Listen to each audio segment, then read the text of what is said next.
Hello, I'm John Melching. I'm the inventor of the properly made mask. We're here today with Bree. How are you, Bree? Good. How are you? You've been with us with one other video so far. I believe that was Study Group 1, which is fairly lengthy, trying to explain everything about masks. Did you learn something? I did. I learned more than one thing, let me tell you. Okay, good. Well, today's goal is to we're setting up a series of challenge videos. Did we discuss that before? You did, a little bit, yeah. Okay. And when I say challenge, they're going to go to very important people. Dr. Phil, Mr. Dyson, Jeff Bezos, the Google crowd, etc.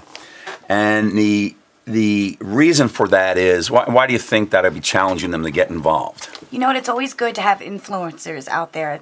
It's easier for them to get the word across, especially, I know you're such a caring person. You want to get everyone informed, and I think with their connections, they can do it. Yes, because they bring two things to the table. Much like we're trying to have our videos be transparent. Have we rehearsed this at all? Nope. Do you have a script? No. So we're shooting from the hip. Yeah. Okay, so let's hope we do well. But people trust Dr. Phil. People trust certain celebrities. Some they don't. But certainly somebody like Dr. Phil, a doctor, who has run shows regarding COVID and children being isolated and not in school and how it affects people. He seems to be a pretty knowledgeable guy about the subject. So this challenge is to Dr. Phil personally.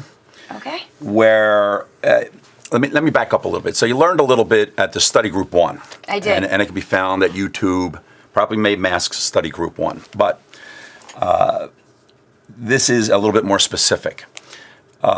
You're part of the public in the United States. You're a mom. Yes, I am. One or two children? Two. Two children. Yeah. And you care about them and you worry about them, etc. And certainly, do you believe that masks are here to stay? I do. Okay. A lot of people don't. They think that once COVID is gone, we don't need masks anymore. Well, the world's been wearing them, whether it's a big flu season or a heavy cold season or the new COVID.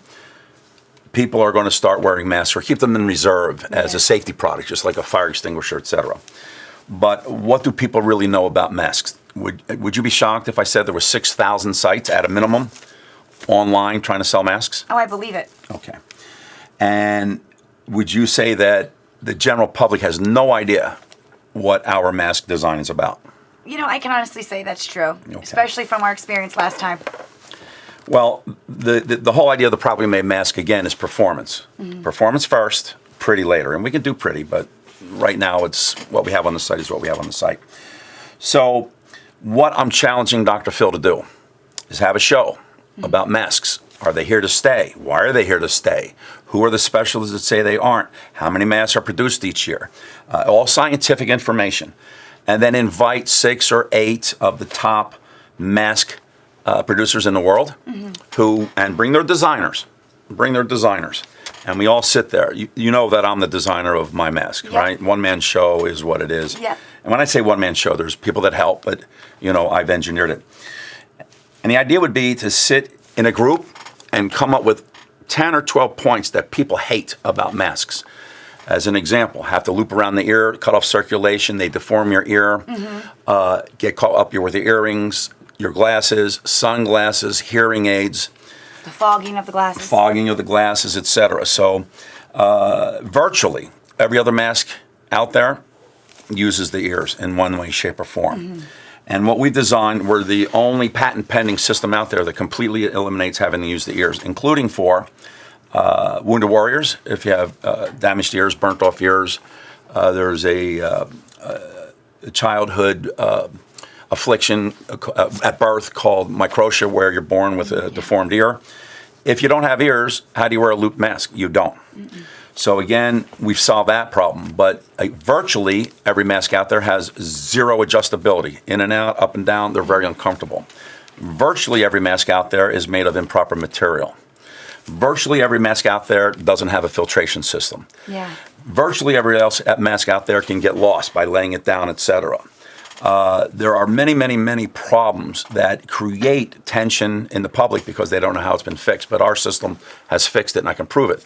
So the challenge would be to Dr. Phil, get us on a stage, bring in the people at Copper Fit, their never lost mask, and I think I can say that because it's retail sales, and bring in anybody and everybody that makes a mask, N95 certified, throwaways, 3M, whoever you want to bring in, and let's discuss the highs and lows of masks and who is selling product to sell product to the unknowing public versus educating the other mask producers that, oops, wait a minute, we need to correct ours, or the properly made mask is the way to go.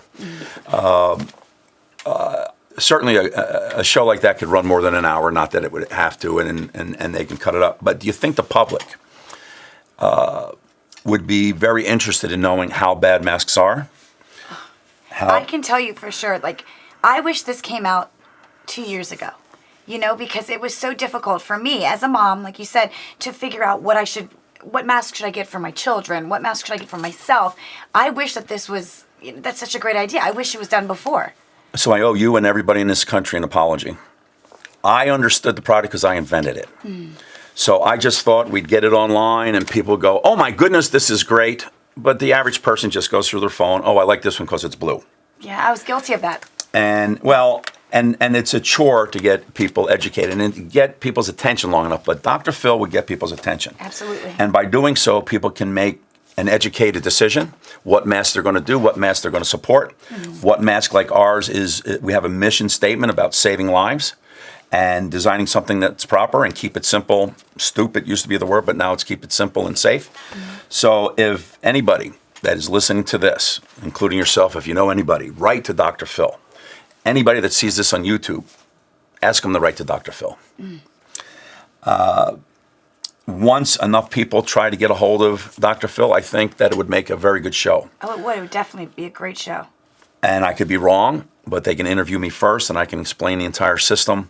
I think we can save lives with his help. I know, let me rephrase that. I know we would save lives. The more people that use our masks versus an inferior mask, the less chance they have of getting ill, less chance they have of getting ill, less chance they have of dying. Fairly simple math, yes? Yes. I'm telling you, you definitely converted me. I'm telling you, I still use yours, and so does my daughter. Well, Dr. Phil can get a hold of me at any time at my email address, john@properlymademask.com. Or anybody else that wants to get involved, reach out there, and we'll get the ball rolling. But we're going to be doing this video for many other very influential people as well. And we'll see who catches on, because it's going to catch on. And it's best that Dr. Phil is at the front end of it versus not helping. He's a great guy, don't get me wrong, but we need his help. Would you agree? Dr. Phil Challenge. The Dr. Phil Challenge. There we go. So you'll be able to look up on YouTube, Properly Made Masks, Dr. Phil Challenge. All right. All right. Thank you.